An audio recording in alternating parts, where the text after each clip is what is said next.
Guardians are real decks. Okay, gotcha there. So it was like, what? It's impossible. It's like, why? It's impossible. You knew every single time what you were doing. It's like, okay, I was playing Magic. No worries. Oh.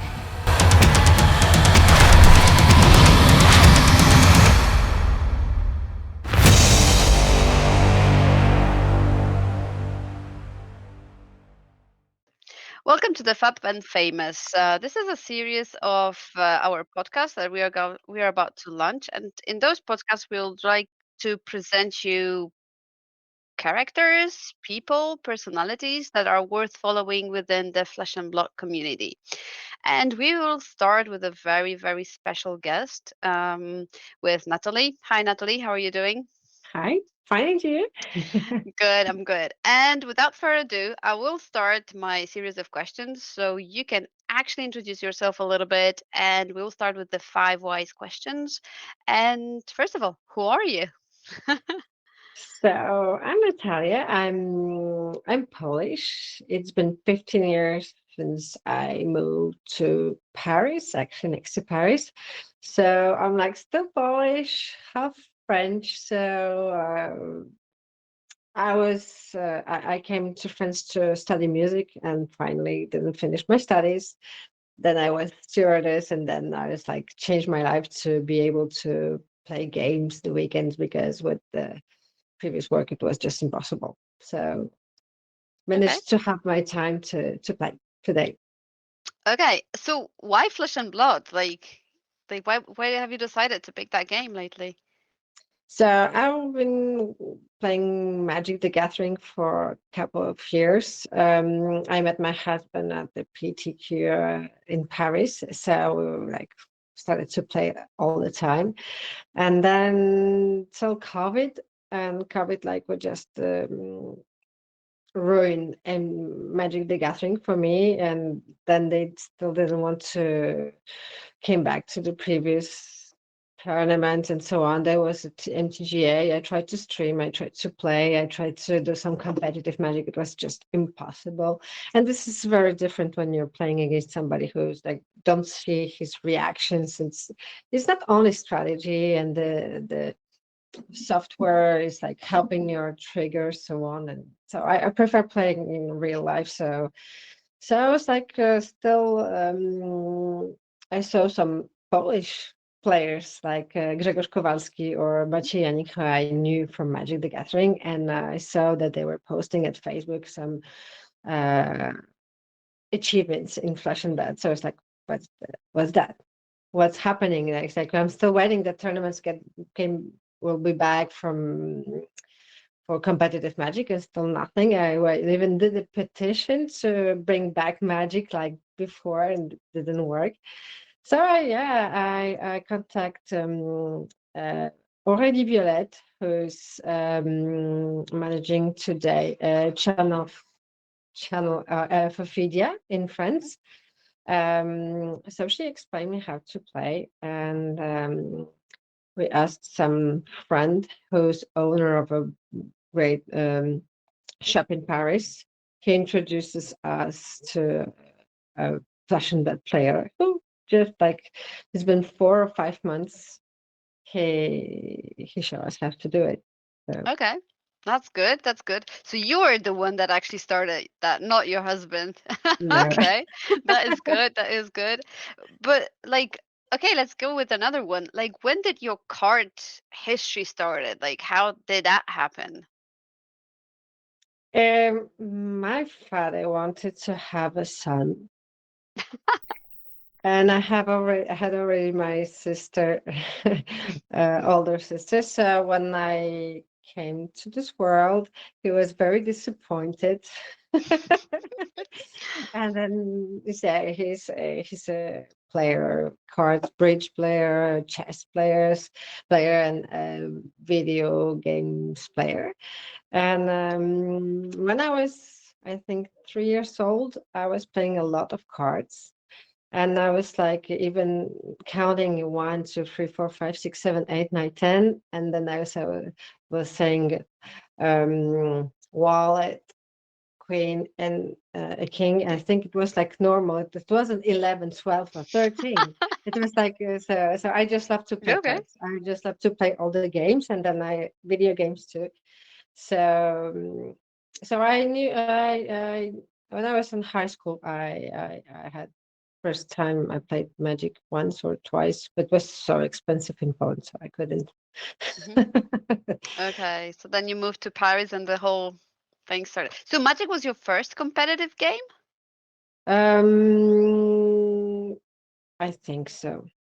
Okay. I think so. Yes, I had like three lives in the same time because I was like normal school, music school, and then the sports. So I was doing a lot of things. So I couldn't play really games, and I was playing a lot of video games when I was younger. So Okay. Okay. I need to touch that because I'm a geek too. What did you play? I was a lot of strategy Warcraft. I decided to not to touch World of Warcraft because I knew that my life's going to And end. Yes. So I have no idea still. It was my favorite game. I was playing Warcraft 1, 2, and 3. And it was extraordinary. Even StarCraft, the older one. Mhm. But yeah, well, Counter-Strike at Okay. school because I did high school mathematics and informatics. So I was like, Mhm. we were two girls in class and all the other guys. Do you play Valorant as well? Have you No. tried that one? Okay, No. try it. Try it. If you like Counter-Strike, you'll No, like I that one. cannot try other games. I'll be ruined. I'll be just have no I know life. what I'm saying. I know. I cannot. Okay. And the last of the five questions is no, not last. It's another one. What is your actually play style? What kind of player you are? What do you mean? Like, do you like aggressive decks? Do you like decks Okay. that are like, I'm building? definitely mid-range player because I prefer to be able to be more aggressive for the controllers decks Mhm. or be controllers for those who are too aggressive. I really like games that have some, we call it in French, a second breath. Mhm. Like I cannot do all my cards and just kill turn one. No, I like to, okay, show me what you got. We'll see what we're going to do, and then I will respond. So in Flesh and Blood, it was really difficult because I tried. I start with the deck, which is rather maybe controlish, and you have to know what other your opponents are playing to be able to respond. And I was like, I have no idea what they're playing. Actually, I don't know all the heroes. This is difficult to start to play competitively. And I didn't have time to play just like normal armories, simple tournaments. So it's like my second tournament or third was already ProQuest, so I did two armories, three ProQuests, one Butter Hardened, two callings. So it's rather Pretty good busy you are. for my yeah. I still have a lot of to learn. I need to practice. I'm just like I like to read a lot, but I cannot just like my husband. So like, okay, we should do this. We write this, and we do know the strategy. So this should be doing like that. And I just know I just have to touch cards, play games, see what's happening, and I'm learning like best. So lot of things to learn. But when we are learning a new game, and in 1 year and 2 years, it's like we're saying that there's so much to learn, and even more than 1 year ago. So Yeah. And LSS is not helping with the pace, right? They're constantly, giving us new adventures. So that's another thing. One last one from that series. Where do you take your ideas from? Like the deck ideas from? You build them yourself, you look, how do you do that? in Flesh and Blood, it's complicated to be able. It's too early for me to brew. Mhm. I'm brewing my. I'm like speculating which cards would be better. It's not. You have to choose your hero, so you don't have plenty possibilities. Mhm. So just like some cards you just cannot play in this card in this with this hero. So I'm like trying to watch some streams, videos, try to read some stuff, but I think it's still the content is really, really poor. Mm. So those who are testing a lot with the friends, they're way too better than others. So I would like to be able to go do some more armories in Paris, for example, but my life is not. Yeah, I feel you. I feel you. I used to be playing more cards. I used to be like super competitive in the Legends of Five Rings, but right now I'm just like, trying to find time to even play a game or two with Marius. But like, yeah, life's hard. One of us needs to stay with kids, the other is going to competitions. That's it. Yeah, that's so hard. Okay, so that part is kind of done. I've got a couple of like free questions that I would like to get people to kind of know you and see like why you're like kind of a really special person in that environment. I feel like we don't have that many, first of all, female players, and second of all, players that just kind of swap from one game to another and already have results. So my first would be question connected with Magic. Tell us a little bit about your achievement in the Magic the Gathering.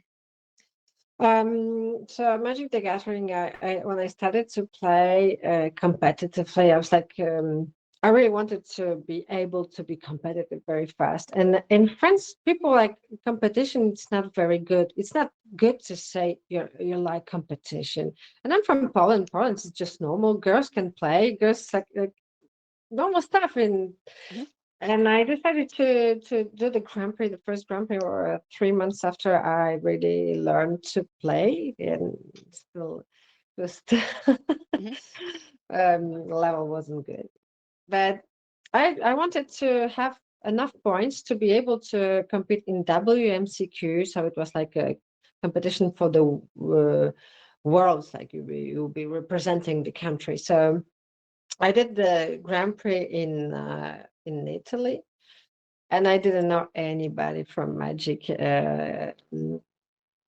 players in France and I just took my train by night, and I had 3 extraordinary days. I met a lot of people, and I was like, okay, I had enough points. I have no idea how did I do that. Actually, I was playing against one Polish player that he took so good advantage of my like was beginner player, and it was very good. And I decided to play more tournaments, and then I met really fast my husband.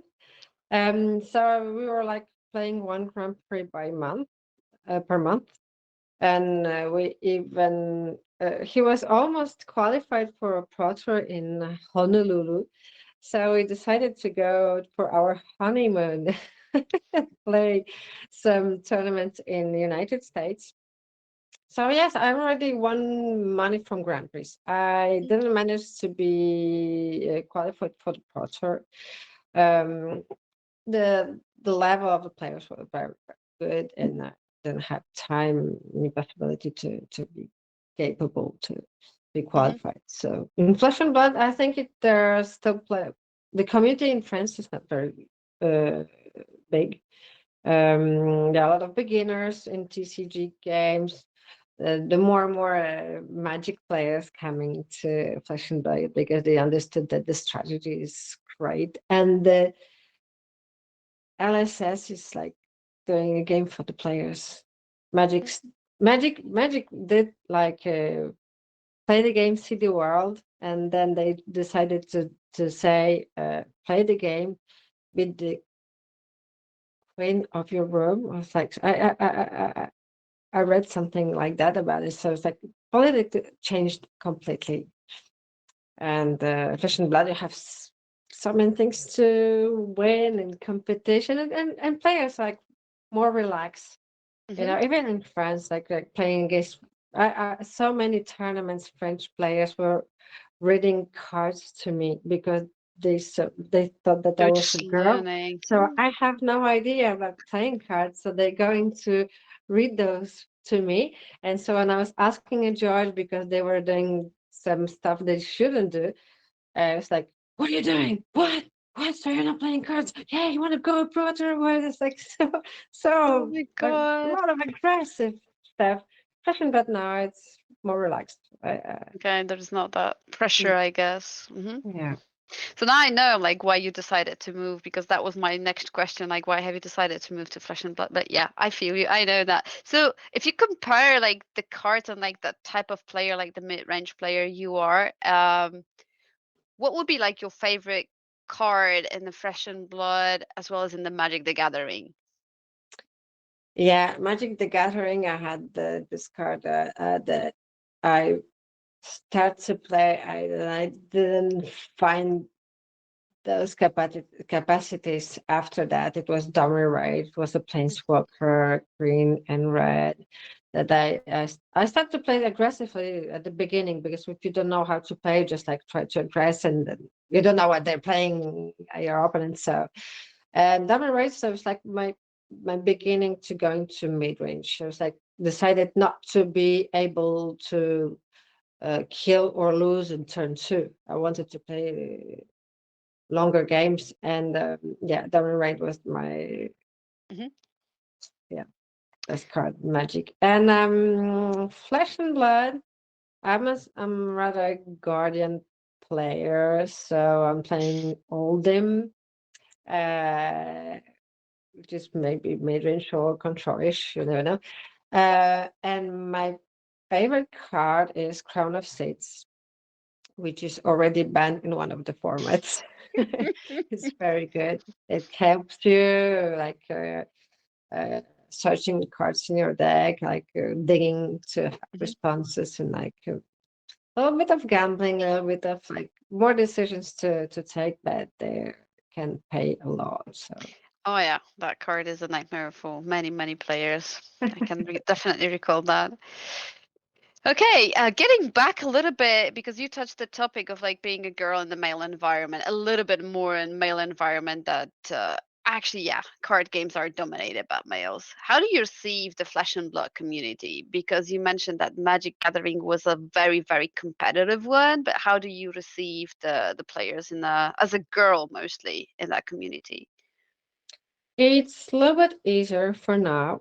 Mhm. In France. Now in Poland, I was like, I met a lot of Polish people in tournaments because I was really wanted to speak to them and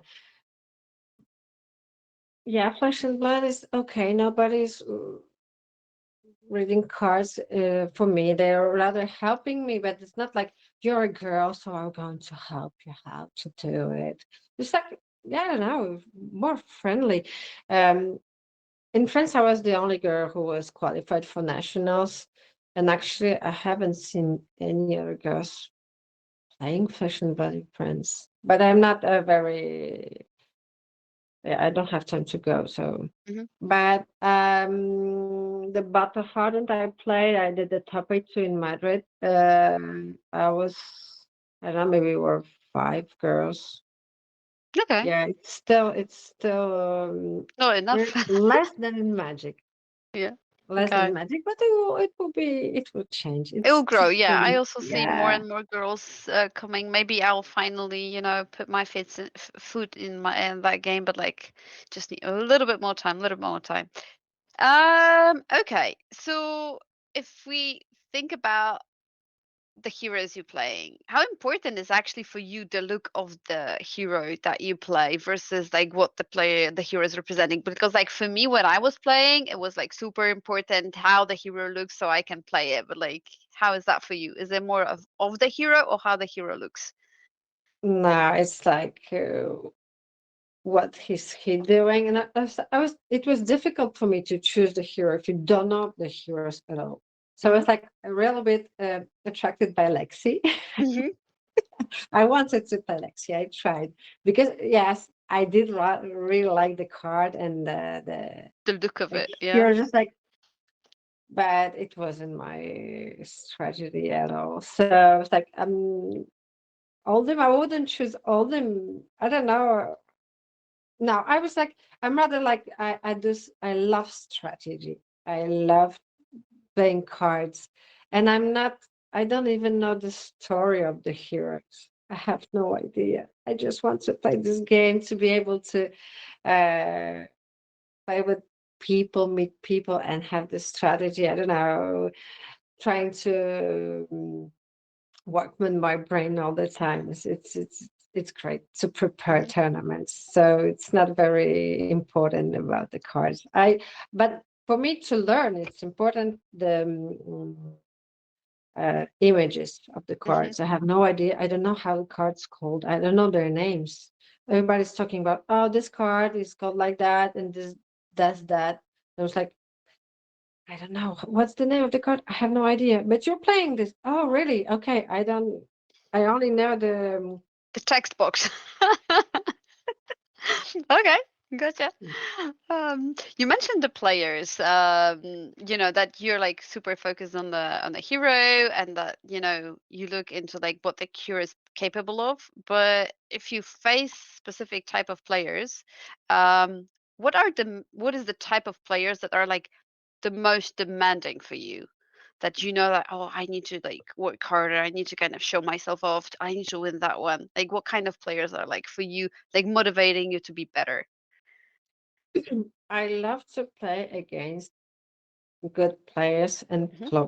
pro players because I feel that I play better than if I have like maybe a beginner against me because I was like, okay, it will be maybe too easy, so I'm not doing my best. And yeah, I don't learn too much, and I'm always disappointed after what I did.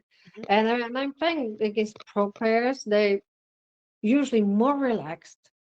They usually like not looking for some stuff that you could do and like trying to do something that's like legal, but it's not very fair play. So um yeah, it's so good to be able to play against somebody who's like read some articles and like tried to learn from them. It's really, really cool. It's definitely motivating.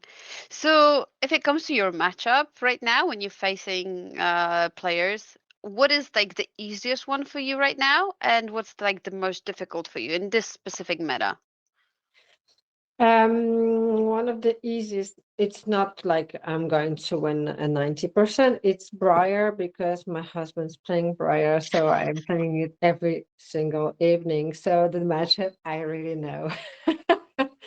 And all the others are like more difficult because I didn't practice too much. So I'm sometimes I was like, what should I do? So okay, let's play 2 turns, let's see what's happening, and then I will decide what I should do. So I was really like unprepared for tournaments, but I know I have a big experience from big competitive and tournaments, Mm. so it helps. Even one opponent in Hardened Madrid asked me how I was playing, for how long I was playing Flesh and Blood. I was like 2 months. It was like, what? It's impossible. It's like, why? It's impossible. You knew every single time what you were doing. It's like, okay, I was playing Magic. No worries. I was, oh, I understand. So, yeah, it's like I prefer to play Briar because I know the cards, I know what they're doing, I know the strategy. I'm afraid to play against Dash because I didn't experience it too much, and I think they have new strategies against Guardians. I like mirror matches Hmm. because I know the cards of my opponent and I know Yeah, they that's want true. what they can do. And then I don't like fight at all because Mm. it's too wide from my strategy. Yeah, but that is true. Like I remember when I was training to one of the tournaments in Poland, and I was playing with Mariusz, and I think he was playing Chain, and I was playing Dash, and we're just like constantly matching up Chain Dash, Chain Dash, Chain Dash. And when I was having a Chain in the tournament, I was like, yeah. And actually, the only games I won were like versus Chain. I think it was. I remember. Yeah. So 100% agreed. Agreed. Yeah. What is your strength as a player? What's Like, mine? what is your strength like as a I player? Like, what's your like the best side? I think I can be concentrated a lot in my game. Sometimes after the match, somebody's saying, "Oh, you saw I was playing just next to you. I was playing this or that." I'm so much focused that I don't see what's happening all around. So, so this helps a lot. And I think sometimes, I don't know, I can take advantage of my person against players, not only about the strategy, but like bluffing or trying to take advantage that I'm a girl. Maybe I don't understand everything, so maybe they're going to not to doing their best. So Yeah, absolutely. I It think it probably helps. yeah, it helps. And sometimes when they see girls, I remember like I was playing, I don't remember who was it, but it was like one of the top players in Poland and he was like, playing versus me. It's like, oh yeah. And he was like not focused at all. He was just like playing cards and he lost and he was like, It's impossible. it's impossible. I was like, yeah, you were not focused. So yeah, agreed. 100%, 100% agree. So yeah. I've already heard one guy speaking to my husband actually, but he didn't know we were married. It's like, yeah, I lost to him. He was doing it was like actually he was talking about me, but he was like afraid to say that I was a girl. So Oh, that's bad. That is bad. yeah, Regarding your it focus, wasn't probably. magic, not Phoebe. Oh, okay. Then that's okay. Yeah, I mean, if it comes to like being focused, I also work with poker players, so probably your ability to focus was that, from the little kid playing cards. Can't blame you. That is super important to be able to kind of, you know, stay a long time in the flow state. So cool. Lovely. Okay, people like complaining. They like whining a lot. Obviously about Flesh and Blood as well. So based on the stuff we hear and read, like what is the biggest myth you think that is right now on the table in terms of like Flesh and Blood, like what they talk about the game or what they feel about the game, something that you don't agree with? Like the biggest, I don't know, like complaining point that you say like no, I don't agree with it. I'm sorry. I was like, I didn't complain a lot. Maybe I can complain that we are like seeing all the new tournaments in the United States and Mhm. nothing in Europe. We see like three new Battle Hardens in Philadelphia. I don't know where. It's like nothing in Europe. I'm not afraid because I think they're going to do something and they're trying to organize. And I'm really actually I cannot say anything bad actually. I'm Oh, really happy as a player with my experience of other games that they trying to manage a lot of stuff. And even I know that people complaining about Living Legend program. I'm really happy about it. I'll come back to that in a sec. I'll Ah! come back. Yeah, So no, okay. no, I would like to have some more visibility for tournaments because I'm 38 years old, so I need to organize my schedule like 6 months even And before. So I would love to know some more. Mm. so I guess you just answered my next question because I wanted to ask, like, if you would be like a Flesh and Blood developer, what would you change in the Flesh and Blood world right now in terms of like either the game, the format, the tournaments? I would definitely change the limited format. Okay. There's a big problem in them. It's only my opinion. I don't like draft at all. I see that it's really difficult to be able to stay open-minded for people that can be able to do like different decks. I think for the good players, it's not the best format possible because in only three boosters, you cannot change the hero after fourth or fifth or even sixth uh, pick. We need to have like four boosters or I don't know something else because I played Hardened in Lille Mhm. and my second draft I was 2-1 at the first draft with not much experience, and I was drafting. I decided to draft 5. I don't like 5, but I was like, okay, my first pick is okay, second and third, and I was like fourth pick. It was like Islander. I love playing Islander. I was like, okay, so I should go Islander. So I decided like my fourth, fifth, sixth, and seventh pick was Islander, and then nothing, nothing, nothing. So I was like, what I do? What should I go to 5 or not? Second booster was like at the beginning, of course, with Islander. It was like I had to play the bubble to Crack finish my bubbles, deck. yeah.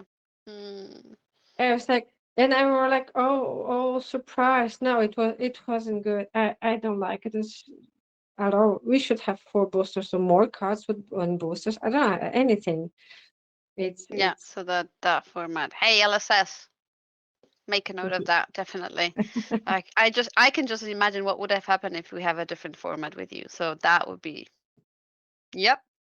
Okay. Now a tricky one.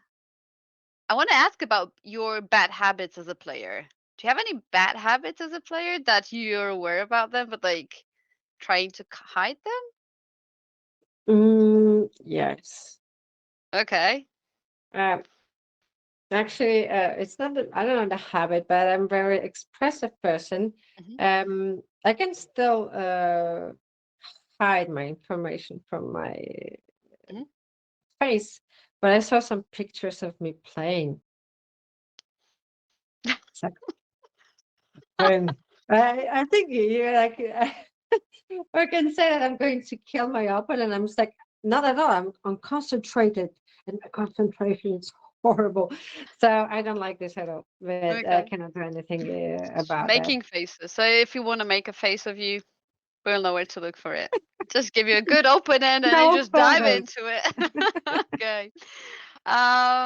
So I want to also ask about like the weirdest or like the funniest experience you had in the Flesh and Blood. What was it?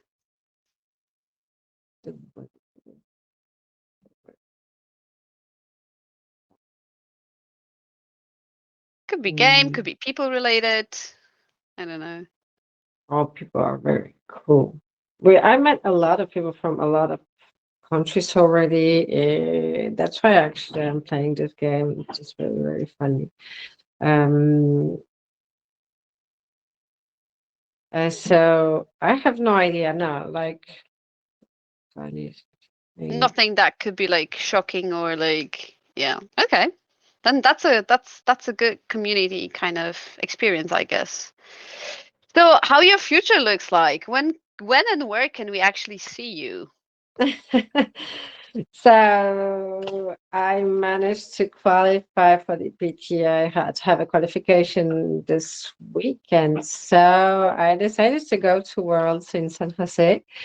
Okay. I had just a little tiny problem because my husband, his passport is not valid. So he were like, we have 1 month and a half, and in France it's just like horrible to do passport.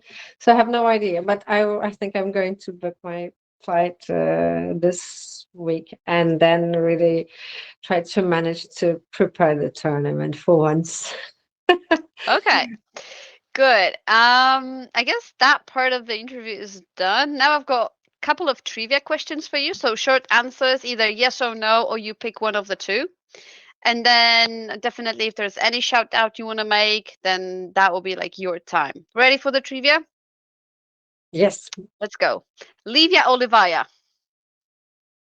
Libya, Okay. Most boring deck is? Reiner, Okay. What hero will win Worlds? Oldhim, Okay. What hero will become the next living legend? Ryer. Okay. Will Azalea win the next Pro Tour?